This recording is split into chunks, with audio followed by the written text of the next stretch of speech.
In a small village nestled between the Emerald Hills, lived a peculiar chicken named Clucky. Unlike his feathered friends, who clucked contentedly around the barnyard, Clucky had an insatiable curiosity about the world beyond the coop. While the other chickens squabbled over corn kernels, Clucky would gaze out at the distant mountains, dreaming of grand adventures and ambitious quests.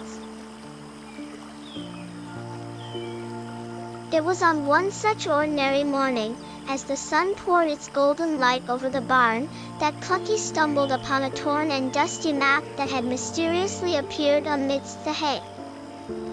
With a gleam in his eye, Clucky knew it was a sign. He gathered up as much courage as his little wings could muster and set out for the uncharted world, determined to find whatever treasures the map promised. His journey was far from easy. The first stone to be overturned was convincing his skeptical barnyard pals. A chicken traveling beyond the coop. Preposterous, clucked Henrietta, the oldest and wisest of the hens. But Clucky's spirit was indomitable.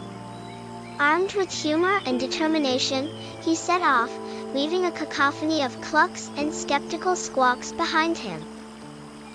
Through perilous woods and babbling brooks, Clucky waddled on, occasionally pausing to sketch strange flora and fauna in his mind. His first encounter was with Terence, a raccoon with a penchant for literature and a sarcastic wit as sharp as his claws. A chicken on a quest. "You're like an omelette looking for its eggs," he joked. But seeing Clucky's earnestness, Terence joined the journey, citing a need for some real-world plot twists in his life.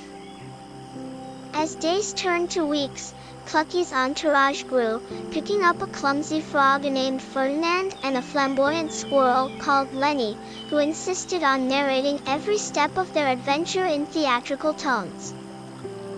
The unlikely band faced various misadventures, misleading rivers, thunderstorms that turned Clucky's tail into a frizzy mess, and wild fruit that induced dance-like convulsions when eaten. Yet, every obstacle was met with laughter and perseverance. Finally, after a particularly exhausting climb, they arrived at the feet of the looming mountains depicted on the map. Here, Clucky encountered the keeper of the peaks, an ancient tortoise who moved with the speed of a philosophical dilemma. "What brings you here, young traveler?" the tortoise inquired with a voice as deep as the chasms below. Clucky, with a heart full of purpose, replied, "I'm searching for the treasure that this map promises." The tortoise chuckled, a resonant sound that echoed around the peaks. "The map leads to nothing more than the journey itself. The real treasures are the friendships and the courage you found along the way."